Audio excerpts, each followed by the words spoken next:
Hey everyone, it's Tyler Strike from Universal Rackets, and this is going to be an amazing video because in this video, I'm going to be giving you my top tips and tricks for you to not only execute, but hit an amazing third shot drop. Most players in pickleball prefer their drives over their drops. Their drops are more difficult. After this video, you will prefer your drop over your drive. Every single time that you get a third shot after this video, you're going to want to drop it in because you're going to have all these new tips and tricks. Now, why do you want to hit a drop instead of a drive? Well, many beginner, intermediate players picking up the game of pickleball, they automatically revert to the drive. And why? It's easier. But think, when I hit a super hard drive, my opponent's going to hit it right back. The faster I hit it, the faster it comes back. Also, if I hit a good drive, my opponent is probably going to make contact above the net.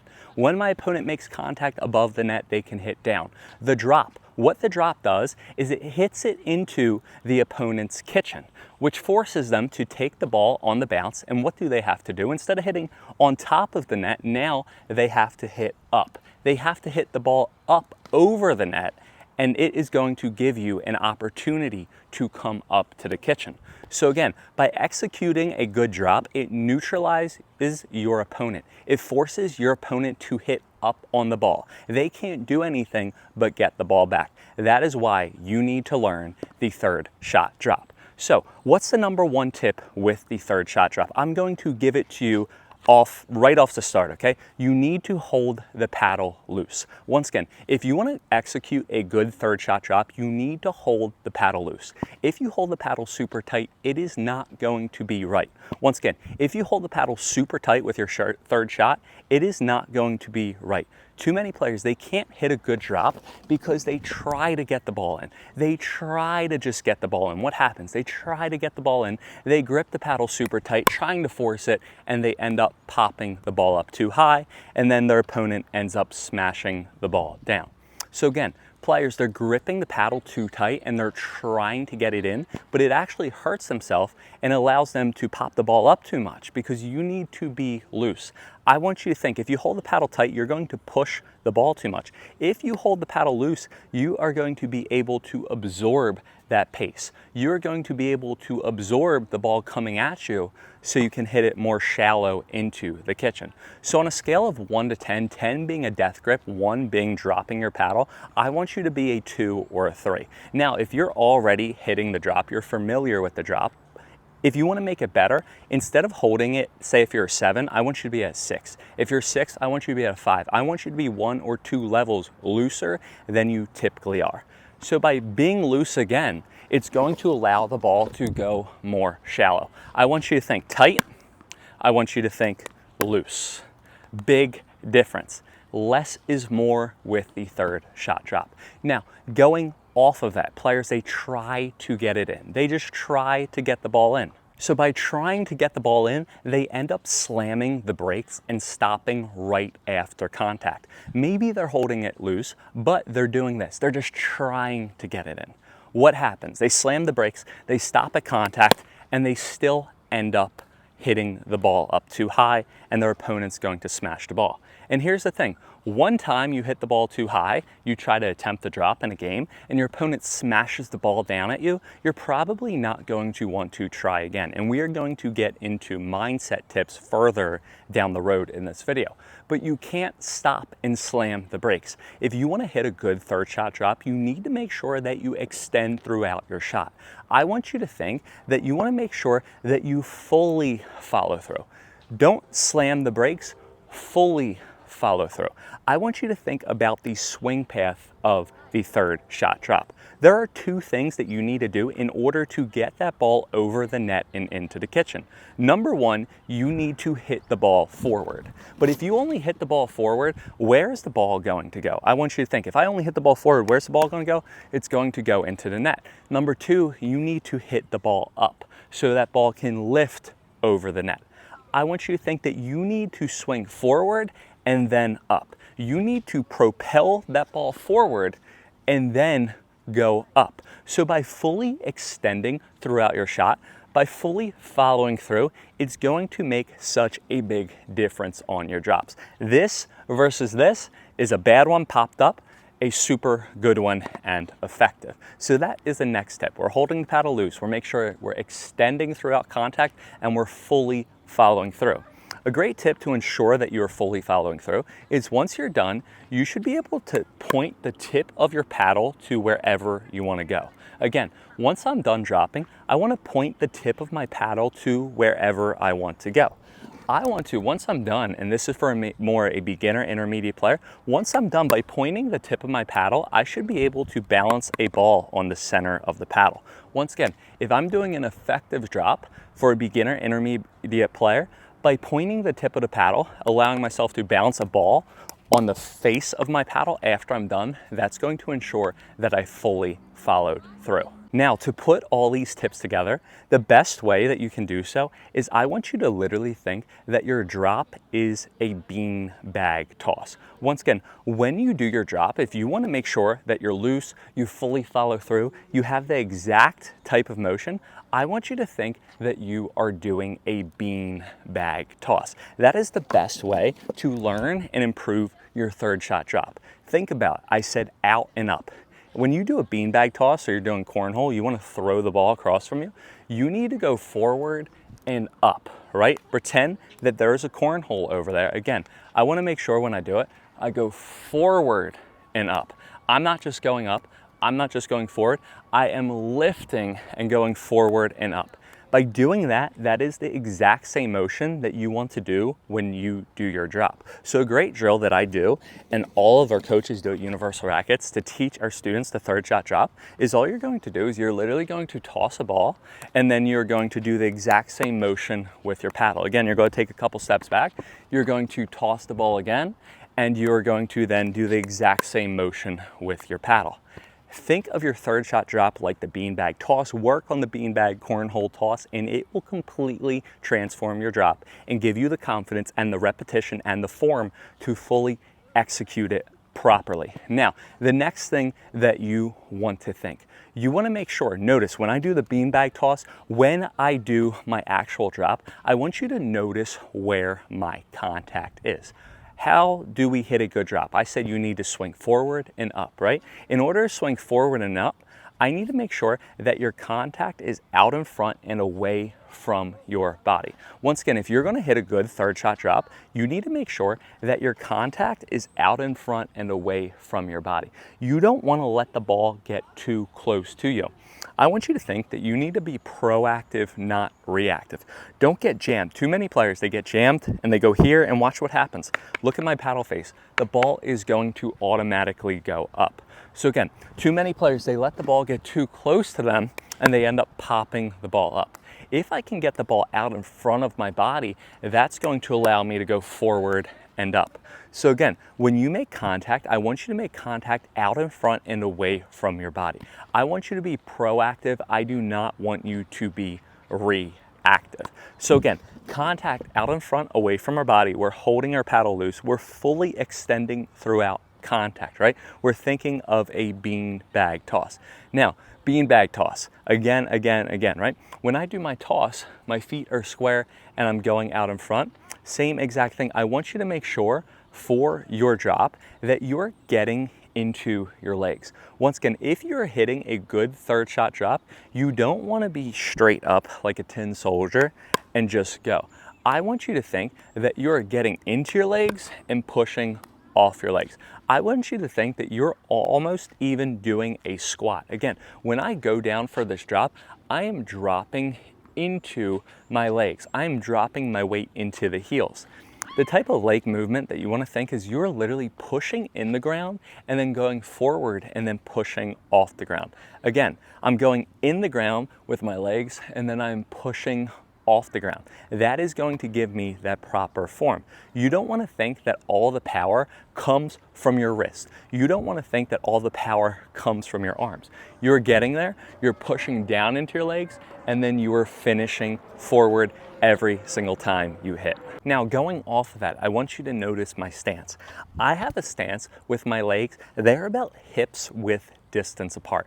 I'm not super in, I am not super wide. If you came to push me right now, I dropped my center of gravity, right? Instead of being 6 foot tall, I'm being 5 foot. If whatever foot you are, I want you to be a foot shorter when you're hitting your drops.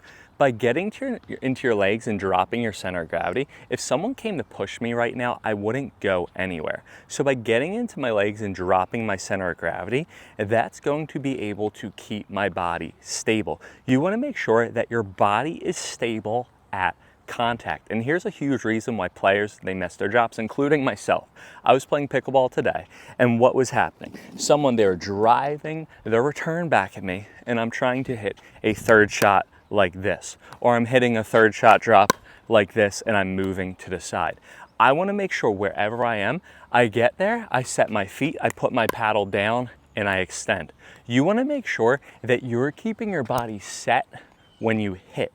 Once again, if you can minimize your movement while you're hitting your third shot drop, it is going to completely transform your game, and it's going to get you so much more consistent. So you need to make sure that your body is set. I want you to think, I've only played volleyball in gym class back in my high school days. However, I tried to play on the beach one time and absolutely got killed. But for volleyball, when you're hitting your bump or whatever you call it, when you do that one that you're going like this, right? You don't want to be moving and hitting your bump. You want to set and then get down and go up for your volleyball bump, right? It's the same exact thing for the drop. You want to make sure that you, again, get set and then you go and hit. So if the ball's back here, I want to set and then I want to hit. If the ball's up here, I want to set and then I want to hit.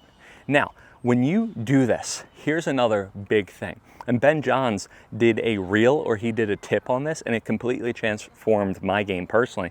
When you're making contact with this drop, you want to make contact while the ball is declining, not inclining. Once again, when you make contact with your third shot drop, and this tip completely changed my game, you want to make sure that you make contact when the ball is declining, not inclining. So don't take the ball off the bounce. Don't take it super early if you're trying to learn it. You need to let the ball bounce, let it drop, and then go up to it. You don't want to let it bounce and then go to it. You're going to pop the ball up, you're going to have trouble. So try to hit the ball while it's on the decline. As soon as that ball is dropping, that's when you're proceeding with contact. Once again, as soon as that ball is dropping, that's when you are going to proceed with contact. Another huge tip that I can tell every single one of you is not only we're fully extending, not only we're being loose, not only we're keeping our body set and square, but we're keeping our head down and our eye on the ball. I want you to think the moment you pick up your head, the moment all of your momentum goes up. Once again, the moment you pick up your head, the moment all of your momentum goes up. You want to keep your body set. You want to keep your body down. You want to get your legs down, and you want to keep your head down throughout the shot. Again, you don't want to pick your head up. Now, another huge thing that's going to completely transform your game and your third shot drop and give you so much more consistency, control, and confidence is you want to make sure that you eliminate all backswings. When I came from tennis, and this is any type of racket sport, prior racket sport, players, they're taking such a big swing. I would try to hit drops like I'm hitting my tennis forehand or even my pickleball forehand, okay? I am going like this and trying to hit my drops. You want to make sure that you limit your backswing. All you do, and I learned this from Zane Navertil, he did a whole video on this, all you do is you literally put your paddle down and then you push it. If you watch older videos, go back in our YouTube, go back in the Universal Rackets YouTube and you watch me. I did a whole slinger bag demo. The slinger bag, it's a ball machine too. I use my slinger bag as a ball hopper, but it is a ball shooter as well. Under this, it shoots out balls. But I did this third shot drop demo, and I was demoing the slinger bag, doing my third shot drops. And I'm literally going like this. It's so embarrassing. I'm going like this. And okay, when a ball comes right to me, I have time if I know it's coming to me, but you have little time to react. You want to be as efficient and as precise and as controlled as possible. Once again, when you hit a third shot drop, you want to be as efficient, precise, and controlled as possible. So all you need to do is literally put your paddle down and then extend forward. Again, all you need to do is here and here. After watching this video about Zane Navratil talking about the third shot drops, not only like the Ben Johns, it did the same effect to me with my drops, it completely simplified my own game, my own drop, and it transformed it because I had less things to go wrong. So literally, put your paddle down and go forward. If you ever need to hit a drop, again, I'm gonna put my paddle down and go forward. Again, put my paddle down and go forward.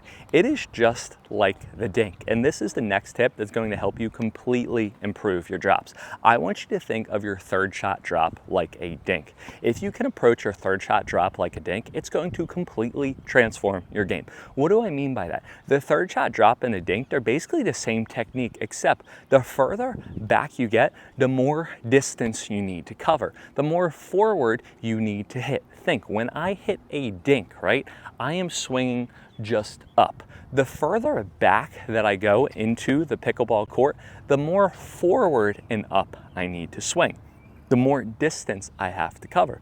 So think of your drops like a dink, and it will completely help you, except again, you need to swing more forward. The less ground that you have to cover, the more up you have to go. The more ground that you have to cover, the more distance that you have to cover, the more up you need to go. So again, when you're up here, just go forward. The further back you go though, go forward and up when you hit. Make sure every single time, again, you're going forward and up. You're not just popping up. Now, the next thing, talking about this distance. The further back you are, the more distance you need to cover. So the further back I am, the more forward I need to hit.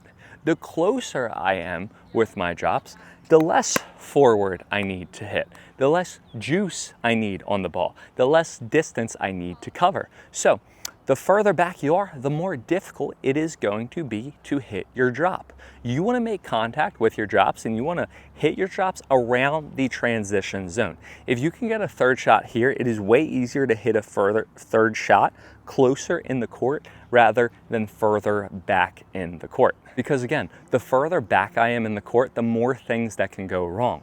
So me personally, when I was trying to learn my drop, number one, and this is a drill for every single one of you to do, if you're going to learn your drop, force yourself to only hit a drop. Once again, if you're going to learn the drop, I want you to go out and play and force yourself to only hit a drop. When I was trying to really work on my drops, I know I can drive. I know I have an amazing drive, and I'm an amazing tennis player, but I'm not going to get good at my drops if I can just revert to my drives on the hard shots. So go out and play, and regardless of any type of ball, regardless of the score, don't do this in a tournament, right? Do in a practice open play setting where it doesn't mean anything, but I want you to go out and have the mentality that you're going to take every single ball as a drop unless it is up at the kitchen. That's number one. Number two though, when you're actually playing, and this is what I do for myself, if I'm pushed super far back beyond the baseline, I am going to drive my balls. If I am closer up to the transition zone or to the kitchen, I'm going to drop my balls because I know that I have a way higher percentage. It's way easier to do when I am closer up at the kitchen. So use that to your advantage. Think, behind the line, go for the drive. Closer in the transition zone, go for the drop because it is much easier. Anything behind the baseline, great rule of thumb, drive it. Anything above and inside the transition zone, go for the drop. Why is the drop so easy to hit or necessary to hit when you're in the transition zone? Not only because it's easier, but I want you to think, for most players, the closer you get into the court, the less distance you have to work with, right? So if you take a drive, and typically if you get a ball that's short in the court, it's going to be, you're going to have to hit up on it, right? It's going to be way less court. You're going to have to hit up. You're not going to be able to hit an effective drive because the ball's too low, the ball's too short, that you can't just hit it into the court unless you have crazy topspin. So that's another real amazing reason why you want to take that shorter transition zone ball as a drop every single time. Now we worked on the distance, we worked on when to hit it. Now we are going to work on a couple more things. Now, when you're hitting your drop, a great thing to do is to drill it over and over and over again. There's a reason why players, or you might feel like every single time you go out and play on the court, the first couple of times the balls will go long, you have trouble. You'll take a break, you're like, my drops suck so much. But then you go and you play, you get in a rhythm, and then your drops become so much better. The number one way that you can improve and execute and work on your drops is repetition. Repetition equals consistency. Repetition equals control. The more you do it over and over and over again, the better it is going to be. You need to get that feel. You need to get that confidence. You need to get that control. So you need to make sure that you do it over and over and over again. A great drill to do is just stay in the transition zone, have your opponent be up at the kitchen, and have them just literally hit the ball to you over and over again. And what are you going to do? You're going to just stay here and drop the ball. Repetition equals consistency and confidence. Then after you do that, after you do it over and over again, when your opponent is trying to be like nice to you and work with you, then what you're going to do is you're going to have your opponent scold you and put the ball away if the ball is too high.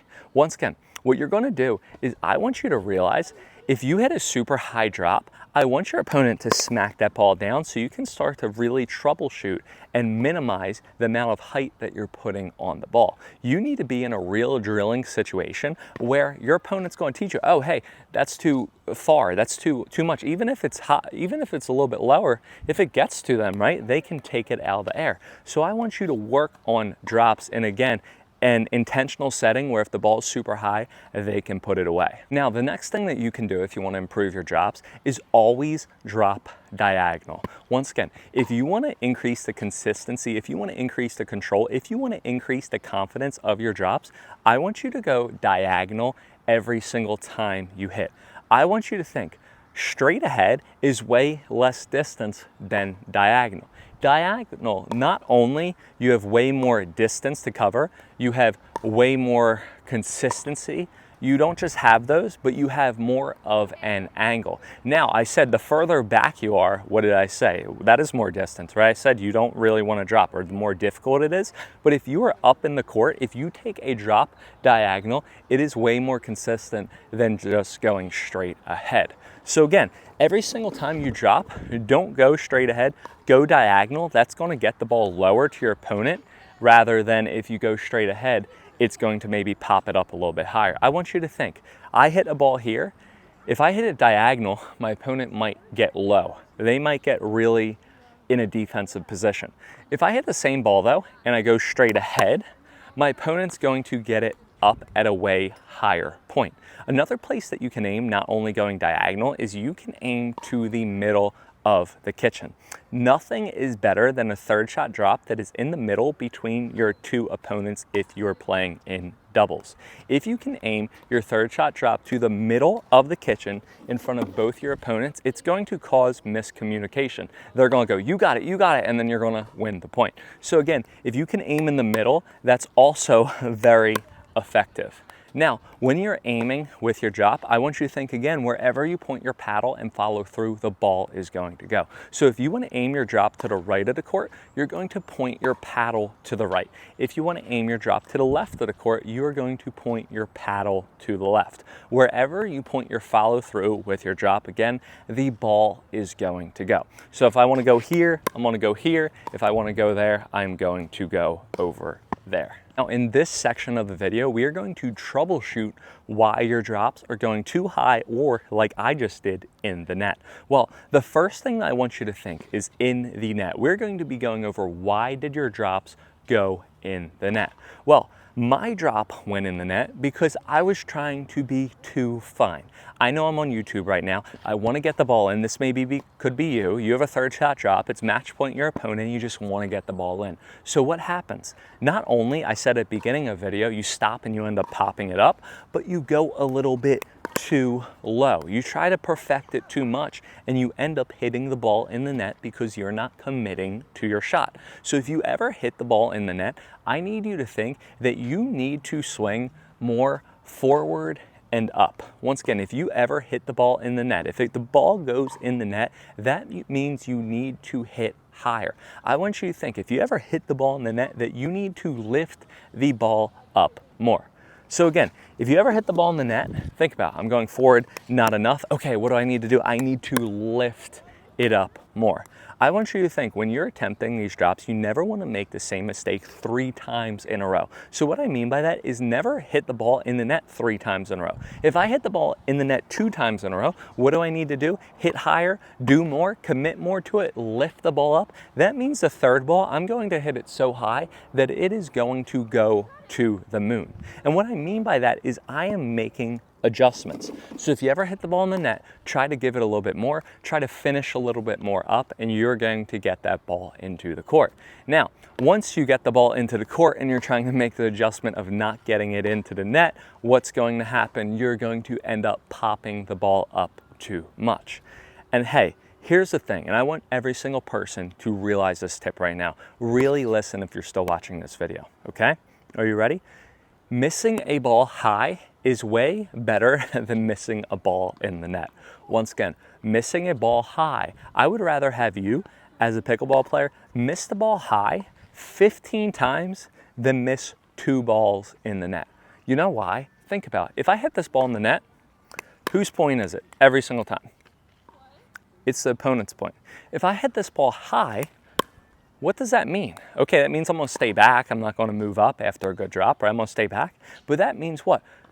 The point's still going. My opponent still has to hit a shot. It's pickleball, right? They can smash the ball, and myself or my opponent can get the ball back. If I hit the ball too high, the point's still going. Have you ever had a ball that was super high out the kitchen? You try to smash it, and you end up losing the point? Or yeah, you end up losing the point. You have a sitter, and it's so easy. Because what? People make mistakes, guys, right? So don't try to hit a ball too perfect. I would rather have you hit a little bit higher and have a little bit more margin and leave it up to chance rather than you be super inconsistent by just trying to get it perfect, trying to get it right over net and hitting it in the net and ending the point yourself. So that is huge when you do this. But to keep on going, okay, if you hit the ball too long, that means what? That means A, you need to hold the paddle looser. So if I ever hit the ball too high, if I ever keep on hitting the ball too high, am I holding the paddle tight or am I holding the paddle loose? That's number one. If I ever hit the ball super high, I'm going to loosen up my paddle. Now, the second thing that I'm going to do, if I ever hit the ball super high, I am going to minimize my backswing. So I struggle a lot because, again, I take such a big backswing. I want you to lessen your backswing. So if you ever hit the ball too high for your drop, A, you need to hold the paddle looser, and B, you need to minimize your backswing. If you minimize your backswing and you're holding the paddle loose and you still end up popping the ball up in the air, I want you to think that you need to follow through. Once again, if you ever pop the ball up in the air too much, number one's looser, number two is minimize the backswing, but if you're still popping the ball up in the air, I want you to fully follow through. By following through, that's going to allow that ball to drop in more. Again, that one I hit in the net, so what am I going to do? I'm going to commit to it and go a little bit more up. Again, if it goes too high, I'm going to hold the paddle looser, I'm going to take less of a backswing, and I am going to follow through. Now, again, I would rather have you hit a higher ball that goes in rather than end the point yourself. And here's my next tip on how to hit an amazing drop. I want you to make sure that you have some margin on your shots. Again, players, they go super low over net. This is a perfectly fine drop. Once again, this is a perfectly fine drop. How high did that ball go? Around this high. But where did that ball bounce? It bounced inside the kitchen. So if you can add some height, if you can add some margin, if you could aim from here to here over the net, it's going to completely transform your game. Now notice, when you aim a little bit higher over net, you need to have gravity work in your favor. And how do we have gravity work in our favor? A, we could hit topspin, or B, we could hit the ball a little bit slower so it would dive in. So by giving yourself some margin for error, by giving yourself some gravity, by playing with height, it's going to completely transform your drop. Now, the next thing that we are going to think is your footwork, okay? Many players, they can't hit their drops. They struggle because they do not have the proper footwork. I want you to think for the drop, if you're a right-handed player, you want to step with your left foot. If you're a left-handed player, you want to step with your right foot. Or if you're hitting a backhand, you want to step with your right foot. Players, they miss their drops because they're not stepping forward. Again, the moment that you see that's a forehand, watch, I'm gonna step with my left foot across my body. Again, if I ever see a drop, I'm gonna step with my left foot across my body and then I'm going to hit. I wanna make sure that I step across my body every single time. So you wanna think, paddle down, out in front, step and hit. A big thing again too, step and then hit. It's not hit and then step. I want you to think it's feet, then hands. Players sometimes go wrong because they go hands and then feet. I like to say, think it's Dance Dance Revolution. Think you have one arrow over here, one arrow over there. You're stepping on that arrow across your body for the forehand or the backhand. So again, in order to get a good drop, make sure you drop your center of gravity, you set, you step and hit. Again, I'm going to drop, set, step, and hit. Okay, that was too loose. Why? Because I held the paddle too tight. So this is pretty good. Once you go over these tips and once you do it over and over again, you can actually troubleshoot yourself and go, hey, why did I miss? Hey, why did this happen? What can I do to fix it? It's like you're sick, what do? You get Tylenol, you get Benadryl, you get Aleve. You're sick with your drop, you don't hit a good drop. Guess what you do? You do some of these tips that we worked on. So by stepping again, by swinging up, by lifting, by holding the paddle loose, by drilling with repetition, by recognizing that the further back I am, the more difficult it is to hit. The closer I am, the more easier it is to hit. By fully extending, troubleshooting with your shots, it is going to completely transform your third shot drop. Now we have this amazing third shot drop. Now the last thing that we're going to do is we're going to tell you what to do after your amazing third shot drop, because we already instantly improved our third shot drop, but our third shot drop is not good as our next shot following it, right? Because our third shot drop creates the opportunity. You need to create the opportunity, but then you need to capitalize on the opportunity. So if you ever hit a good third shot drop or your partner hits a good third drop, you need to move up to the court. You work so hard to get an amazing shot. Don't just stand back. Do not be that player. Anytime your shot, third shot, fourth shot, fifth shot, sixth shot, back here lands in the opponent's kitchen, what does that mean? It forces them to hit up on the ball instead of hit down, and you need to move up because they're gonna hit up on the ball, and then you can hit a volley and smash down on them, okay? Now the next thing, so you always, when you hit a good one, you move up, but what about when you hit a bad one? Don't be that person that pops the ball up in the air and then runs up crazy, okay? Don't be crazy. Don't get a black eye, okay? Don't set your partner up for death. If you hit a super high drop, all I'm going to do is stay back and try to get another ball. I don't like to call this the third shot drop every single time. It's the drop. It can be your third, it can be your fifth, it could be your 25th, it could be your 131st. I think the biggest, longest pickleball route, I think was 87 shots, I'm not sure.